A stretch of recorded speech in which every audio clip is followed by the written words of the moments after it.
Hey guys, how you doing? Today is Monday, March 2nd. I thought I would give you guys an update on what's going on in my life. If you've been following me on Instagram and Facebook, you will know that my dad passed away. He died on Saturday, February 15th, which is actually Scott's birthday, my husband. And if you don't know why my dad died, he had cancer. He was diagnosed in 2002 with prostate cancer and was only given 1 year to live. So, as you can see, it's now 2020. So he had 18 years that we didn't think we were going to get with him.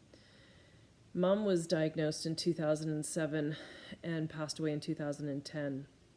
So I think at the time when she passed, there was a bit of denial for me because at that point, Dad, had lived for 8 years past his first diagnosis. And I think in my heart and in my head, I just thought Mom was going to get more time than she did.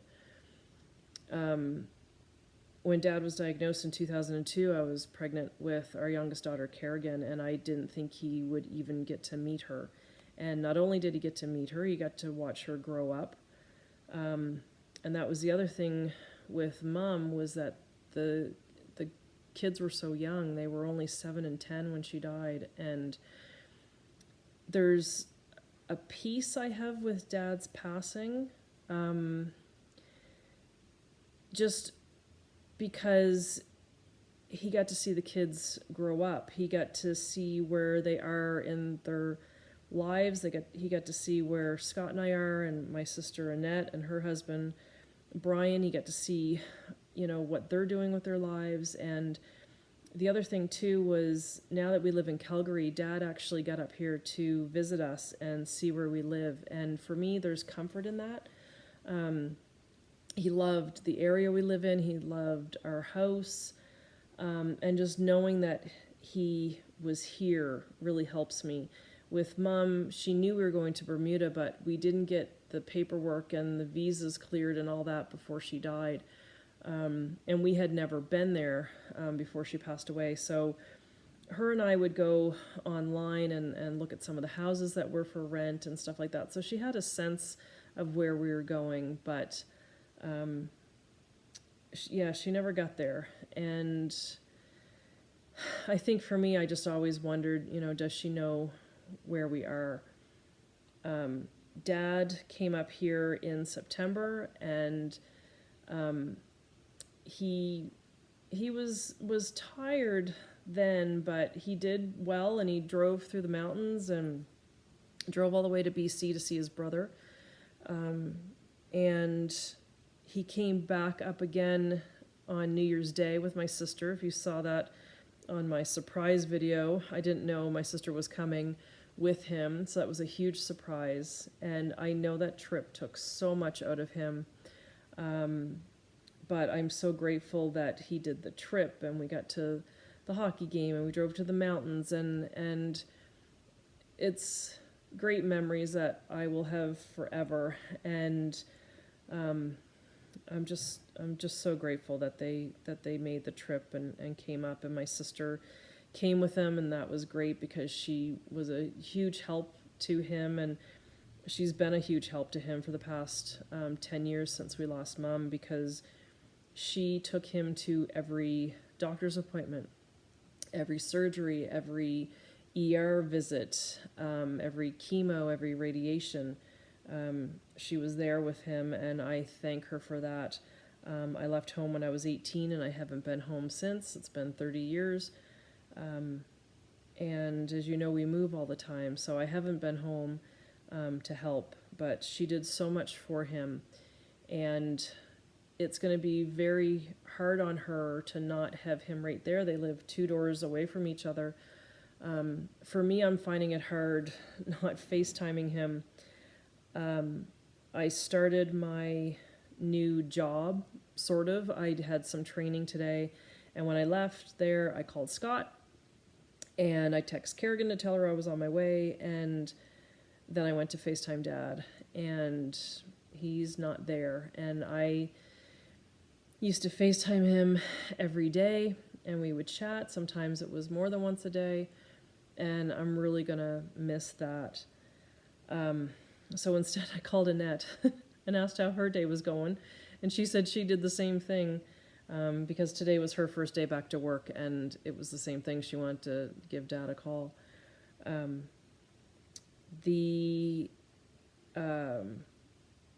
the day I got the call from him that he was going into the hospital, that weekend, his brother had come from BC to surprise him and wanted to come down and spend a couple weeks with him. Little did we know Dad would end up in the hospital. My uncle saw the video of Annette surprising me in January, and he's like, oh, I'd love to surprise my brother like that.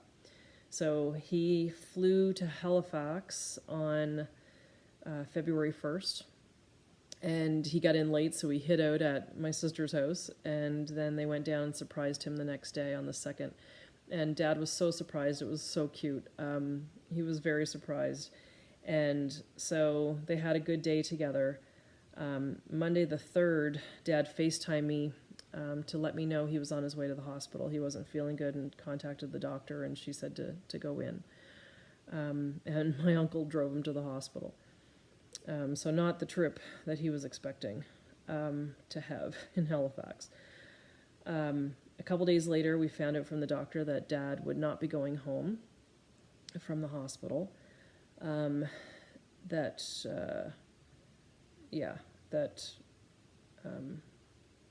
he wouldn't be going home. And Dad was okay with that. He felt safe at the hospital. He found comfort at the hospital. He was in the same hospital, the same floor, and a door away from where Mom's room had been. So he felt comfort with that, and that's where he wanted to be. They had talked to him about palliative care and hospice, and there was a beautiful facility down the street.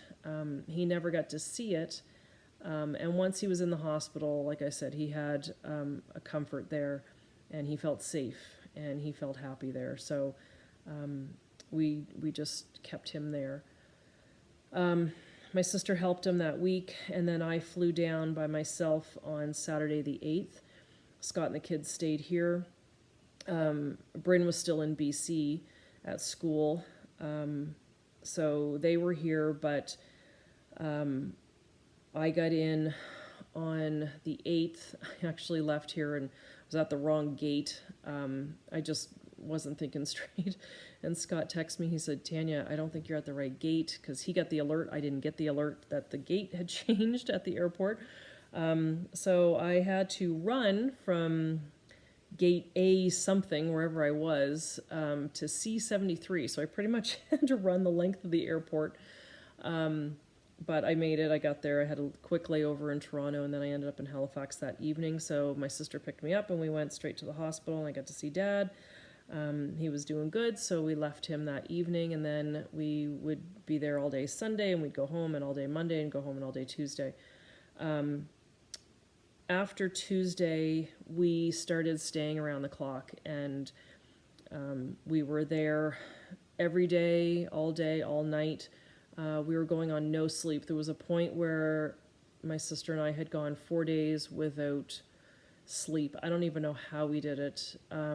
It got to the point where we forgot how to sleep afterwards. We weren't really eating. You just don't feel like eating.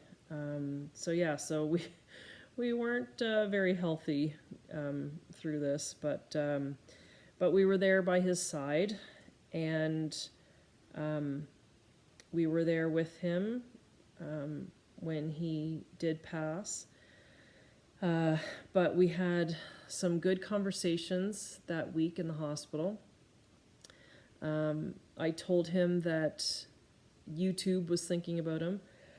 And you guys have sent some lovely comments about him and how you liked watching him on my videos. And one of you said, for some of you, he was like an adopted pop. I think that's so sweet. cross-stitch button, you felt he sounded like John Wayne. And one of you said, don't forget to tell him about your hole-in-one. And I did. I said, Dad, someone mentioned that I should tell you about my hole-in-one. And I said, was I ever telling you? And he said, no, you never told me. And he put his head back and laughed, and he said, we had some fun with that. Yeah. And if you guys know the hole-in-one story, you've probably heard it many times on this channel. Louise in Nova Scotia, it's one of her favorite videos, I think, and she made me a frame for that. But I did get a hole-in-one when we lived in Bermuda, and it happened in April. It was April 27th, but it happened at 11 minutes after 10. And you guys are not going to believe this, but Dad actually passed Saturday evening at 11 minutes after 10. And yes, I made a point of telling him that it was the same time as my hole-in-one. So, yeah, it's crazy. In one of the conversations that Annette and I had with Dad, we asked him what sign he would send us to let us know that he was okay and that he was back with Mum. And my sister said, Mum's been the red cardinal. What do you want to be? Are you going to be a blue jay, an owl? Like, what are you going to be? And he said, well, Mum's always been the red cardinal. He said, I'll be the brown one. And yes, we know the red one in nature is actually the male and the brown one's the female, but we've always had the red cardinal symbol for Mum. And I explained that in one of my older videos. It's called The Red Cardinal Story, if you want to check that out, because I'll end up forgetting to link it. But anyway, so he said he would be the brown cardinal. And he passed the night of the 15th. On the 17th, that morning, it was a beautiful day, but it had snowed the night before, and I went out to shovel his driveway, and I heard the cardinal. And I haven't heard the cardinal since we lived in Bermuda. And when we lived in Seattle, I never saw a cardinal, and I haven't seen any here in Calgary, because I think because we barely have trees. Although I hear up in Edmonton, 3 hours from here, there's a park where they've been sighted, so I'll definitely have to make a trip up there and look for the cardinal. But I heard the cardinal, and I was like, oh my God, you gotta be kidding me. So I threw the shovel down, I ran around to the backyard, and I took a video, and it's the red cardinal in the tree, and within a couple moments, the brown one showed up, and the two of them were both chirping, and it was crazy. Oh my God, the two cardinals are here. The red one and the brown one. Holy frig. Oh my God. But ever since then, I've had this crazy peace about their passing. I'm still grieving. I'm doing good so far with this video. And I'm not crying, and Dad wouldn't want that anyway. He'd be like, well, just do a video and you don't have to cry about it, it'll be fine. I have cried. I had a full-blown panic attack a couple nights ago, and I just have moments where, like today, I wanted to FaceTime him and I can't. It's just so friggin' final, and there's nothing you can do. There's nothing that changes it. You can't fix it. You can't bring them back. But I do have a comfort. I feel that they're together, and that's all he's wanted for these past 10 years. He missed Mom so much. Oh my God, they loved each other so much. They met when they were teenagers, and they were married for 46 years. The way they met, I don't know if I've ever shared it with you guys. The priest shared it with everybody. We had told him about it. Mom was at church. Like I said, they were teenagers. Mom was at church. I think it was springtime, and I think it was during Lent. and she was at the Basilica over in Halifax, and she was kneeling down, and a little church mouse ran underneath her and scared her, and she jumped up and ran out of the church. But who would be sitting a few rows back but Don Horn, and he jumped up and ran after her to make sure she was okay. And she was, and he asked her to lunch, and he sent her flowers the next day. And he's been sending her flowers ever since. There was always a fresh bouquet of flowers next to her picture in the house, and always on her gravesite. He checked on her that day because he wanted to make sure she was okay, and he's been doing that all his life. He always wants the best for people, and he always wants to make sure everyone is okay. And we were sharing stories about him with the priest for the funeral, and we talked about how he was always about doing good deeds. He would talk to people, and if he found out they, weren't going to have turkey for Christmas, he would buy them a Christmas turkey. Annette told me a story about when they were in the pharmacy one day, and they were picking up a prescription for him, and they overheard the person ahead of them, and the person said they couldn't afford the prescription, so they had to leave. And Dad went up to the counter, and he said, I overheard that conversation. He said, I don't want you to say anything, but he said, I want to pay for their prescriptions. And he said, please wait till after I leave the store, but when I do, then call them back and tell them to come back and get their prescriptions. They're paid for. When we were kids, oh my gosh, we went camping all the time, and we were forever helping people on the side of the road. Annette said she remembers one time having to get out of the car, and so Mom and Annette and I would be on the side of the road, and Dad would take the broken down person in his car to go get the part that they needed, and then bring them back so that they could get on their way too. And most recently, he used to volunteer at the Halifax airport, and he got talking to a police officer, and the police officer, they got talking, and Dad wanted to give someone a Christmas that otherwise wouldn't be able to have one. And so the police station set him up with a family that they knew was in need, and with my sister's help, and he arranged for them to have a Christmas tree complete with decorations, and they got tickets to a hockey game complete with hockey jerseys and dinner out, and he made sure someone had a nice Christmas. So he was always very giving.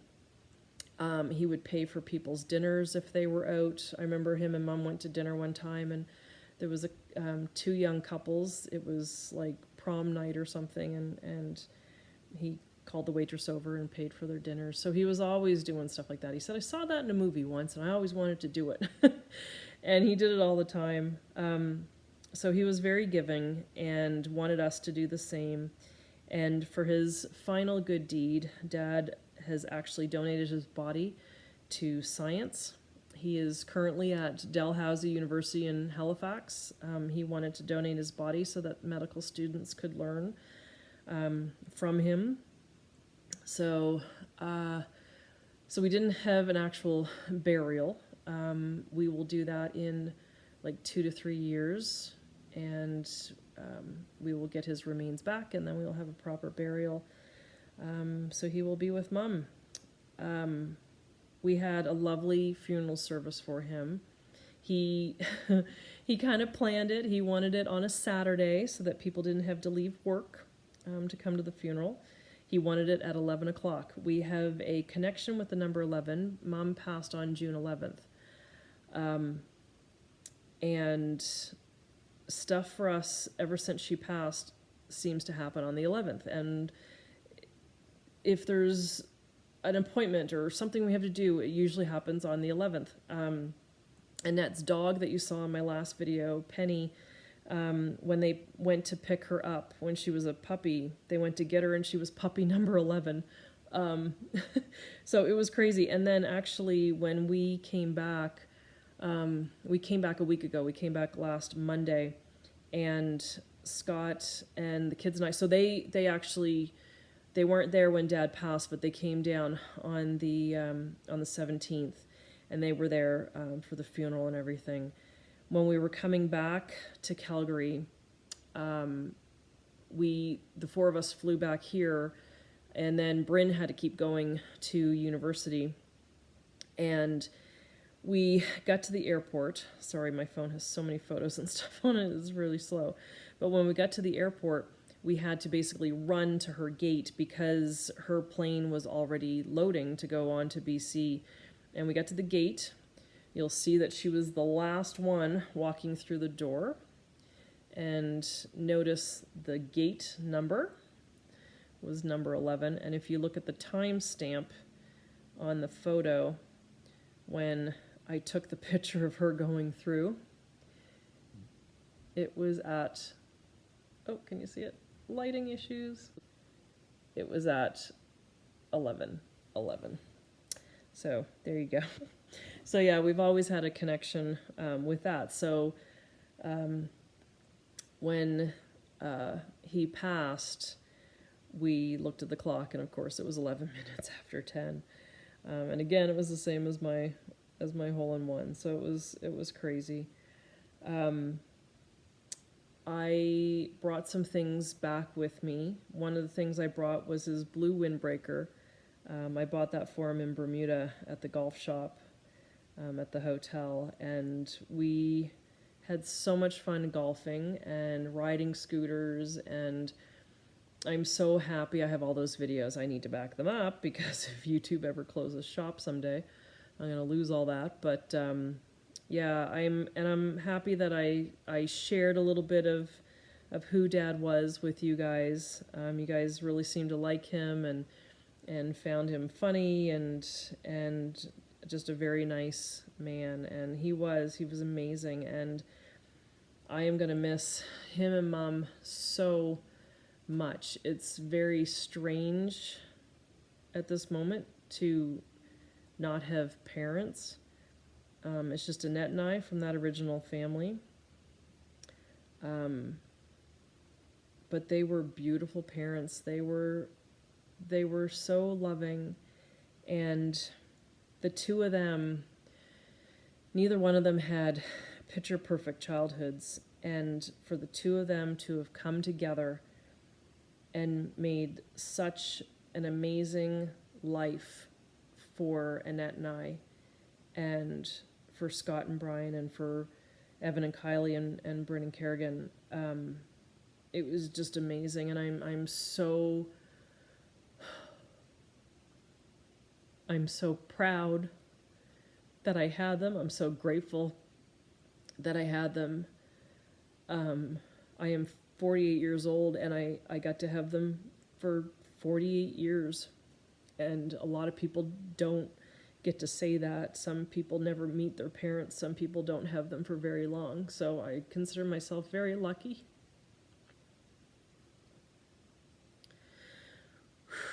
So yeah, I brought back his blue windbreaker. I brought back some other things. I still have to go back to Halifax at some point and help my sister with stuff, and she's dealing with things right now. And Dad was so organized. When I talk about his funeral and how he wanted it on a Saturday at 11 o'clock, he wanted the same music as Mom's, and we did. It was a different priest who was lovely, but we had the same piano player and singer, and he's amazing. This guy could be on Broadway. And it was just a beautiful ceremony. The music was amazing, and I cried all through it. But yeah, we talked to Dad about everything. We talked about all his wishes. We actually talked about his funeral right after Mom's, and he said he would like this, carbon copy, the same one that she had. We talked about everything. We talked about how he was going to go to Dal, and that we would get him back in a couple of years and then do the burial. We talked about finances. We talked about even his obituary and what he wanted us to say. And And I know those are very hard conversations to have, but we talked about it so much that it just became regular conversation. And he had everything in order for us, so it's made it somewhat easy.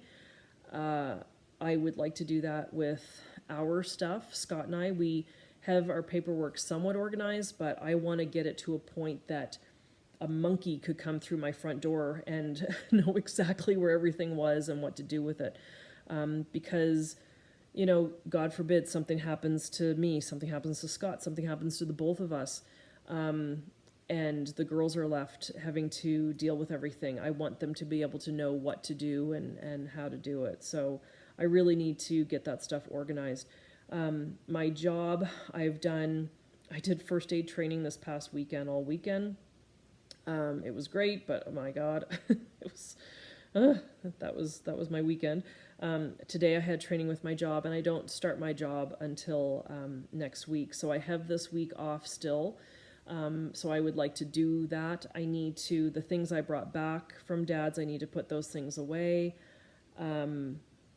So yeah, there's some things I want to do. As for my videos, you guys have been so patient, and I thank you for that.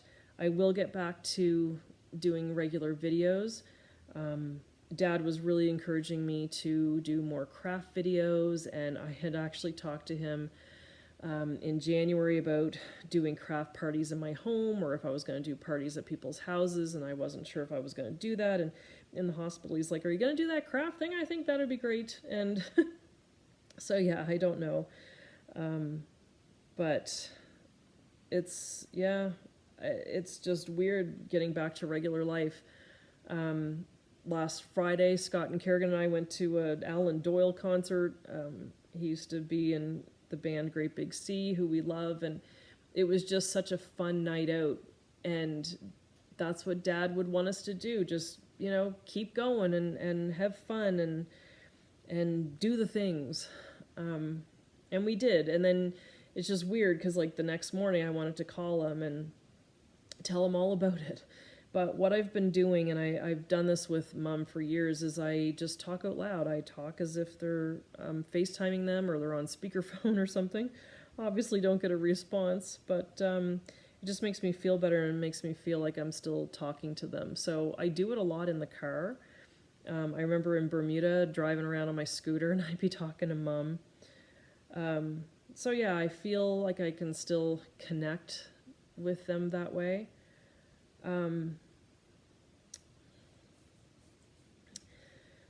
But right now, today I had training for work and I got through it and it was good and I was, feeling normal. And you just have moments like this, right now where I'm talking about him a lot. I'm like, oh my gosh, just trying to keep it together. So, I almost felt guilty posting the Alan Doyle concert on my Instagram and Facebook the other day, because I thought everyone's going to be like, well, my God, why are you having fun? Your dad just died. And you do kind of have those moments. It's like, I'm sad, but it's like you gotta keep living. You gotta keep going. And like I said, when the Cardinals came, I just have comfort that they are there, they are watching, they know what we're up to, and they know we went to the concert the other night and we had fun. So yeah, I'm gonna miss him so much, and I miss Mom so much, but I have so many memories and so many videos, and the great thing was I had the time, and I had the time to say all the words and give all the hugs. And in the hospital, I said everything I ever wanted to say to him, and I got to tell him that I loved him and that he was the best father and the best grandfather. And I told him how much I'm going to miss him. And I'm so glad I had all that time to do that. And I got to say everything I wanted to. And he told me I was a lovely child. So even if you don't have a parent with cancer right now, and be lucky you don't, take the time to say all the things and give all the hugs, because life is too damn short, and tomorrow is not guaranteed. Tonight isn't guaranteed. So get on the phone, go next door, wherever they live, and tell them how you feel. And there's such a peace in my heart that I have because I was able to do that. He knew I loved him. I told him every day I loved him. Every time I got off the phone, I said, I love you, Dad. And he's like, I love you too. And yeah, it's important to do. So go do it, and go get your paperwork all ready. Get all your wishes out to your family so they know, and that you'll know, and it'll just help and make things easier. You're still going to grieve, and you're still going to be trying to cope, but that part of it will be sorted. I am never going to get over the passing of my parents, and I'm not expected to, but I'm just so grateful that I had them, and I'm so proud to say that they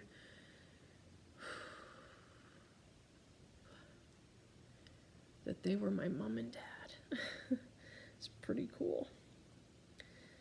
So, before I lose it completely, I'm gonna go. Like I said, I'm gonna try to get back on a schedule with my craft videos. I have so many plans for my craft channel. I'd like to get a video out at least once a week. I don't know if I'll be able to do that or not, but that's my goal. So we'll see. I was even thinking 2 videos a week, but let's just see what I can actually do. So I thank you guys for all your wishes. Oh my gosh, you guys have said lovely things. To Miss Phyllis in Boston, who sent flowers to the church. Thank you so much. That meant so much to me. Phyllis was actually going to try to get there for the funeral. They couldn't make it. My friend Mariel in Florida has offered to come be with me, or to have me sent to her, and we would go spend some days at Disney, and I would love to do that if it weren't for this new job that I'm trying to start. So thank you for that, Mariel. I love you. So yeah, thank you to everyone who's made comments. And just a note, please don't give me a thumbs down on this video. I think some people misinterpret the thumbs down and thumbs up. Thumbs up means good things for my channel. A thumbs down is a negative rating towards my channel. It's okay to do a thumbs up, even if it's a sad video. Or you're giving me a thumbs down because you just really don't like the video. But yeah, thumbs up are good. I don't take it as, oh yay, your dad died, I'm giving you a thumbs up. I don't take it like that. It's ratings for the video. It's done totally different. So yeah, I just want you guys to know that I'm doing okay. Life is like this right now. It's a little bit of a roller coaster. I'm having, as Dad would say, good days and better days. He never said he had a bad day. It was always good days and better days. So that's what I'm having right now. But yeah, I just wanted to update you guys and let you know, if you didn't know, that Dad passed. So I hope you guys are good. And like I said, I don't know when, but I'll be back with some more videos soon. All right. Take care, guys. See ya. John Horn here, coming to the tee. He's in rather fine shape this year. He was supposed to be on tour last week. Rumor has it he had a cold. Actually, yes, reports have come in. It was a man cold. Not too many people could recover from a man cold as quickly as John has, but like we said, he is in top form.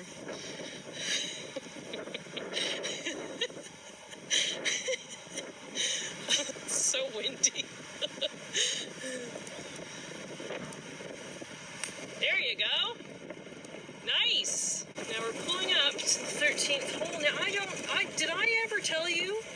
never told me. I've never told you about my hole-in-one. You had a hole-in-one? I got a hole-in-one. When was that? It was April 27th. It was a Wednesday at about 11 minutes after 10 at night. Did I mention it was at night? No. You were playing in the dark. I was playing in the dark. This is the 13th hole here. Yeah?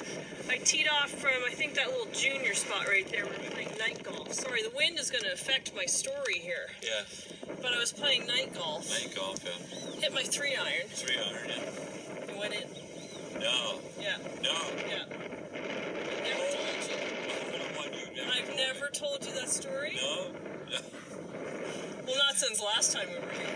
What's that? Well, I need a pitching wedge. Yes. Yes. I, however, need a putter. I'm over there on the green.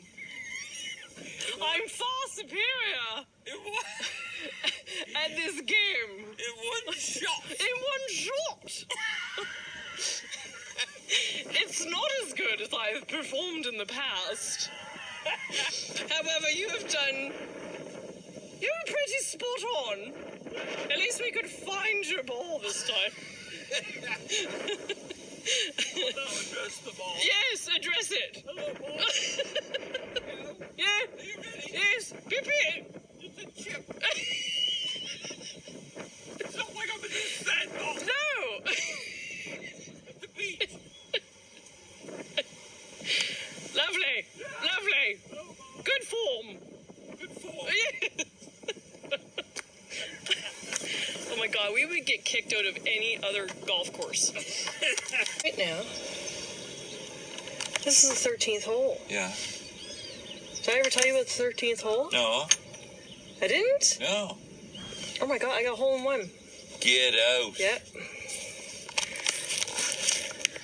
You got a hole-in-one. I got a hole-in-one. On, right here. Right here on 13th. What was it, like in the morning? No, it was at night. No. Yeah, it was night You can't golf. get a hole-in-one at I night. did, yeah. You did. It was glow-in-the-dark golf. We had, Glow in the dark. yeah. And how did it go? Well, it was April 27th, and it was about 11 minutes after 10 at night. At night, Yeah. yeah, okay, pitch black. Pitch black. And you shot a ball. Yeah, and mine was glowing red. I had a red ball. Yeah, And I hit it from right over there. right. Right there, yeah. Right there. And I used my 3-iron. You're 3-iron. Used my 3-iron. At night. Which is a little wimpy according to my husband. Yes. But his ball didn't go in. I don't know what he hit. I don't know what he was using. But I used a 3-iron and it went in. A hole-in-one at night. Yeah. That is unbelievable. I could have sworn I told you. I don't think so. I don't think you ever mentioned it. That's really weird. I probably should have talked about it. Why or didn't you something. send me an I don't email know, or like something? toot my own horn. It's really weird. Yeah, that's a little weird. See, those guys didn't get it in. But see, I have trouble because it's daytime, right? Oh, okay. I play better at night. Like if we were doing night golf, there'd be no question. We'd be done by now. Like 18 holes. It was like boom, boom, one. Eagle. Is it? Yeah. It's all right. I understand. We'll play night golf some other time. Yeah. It's so weird. I thought I told you. No, I don't think you ever. Yeah, I don't think you ever mentioned it. That's really weird.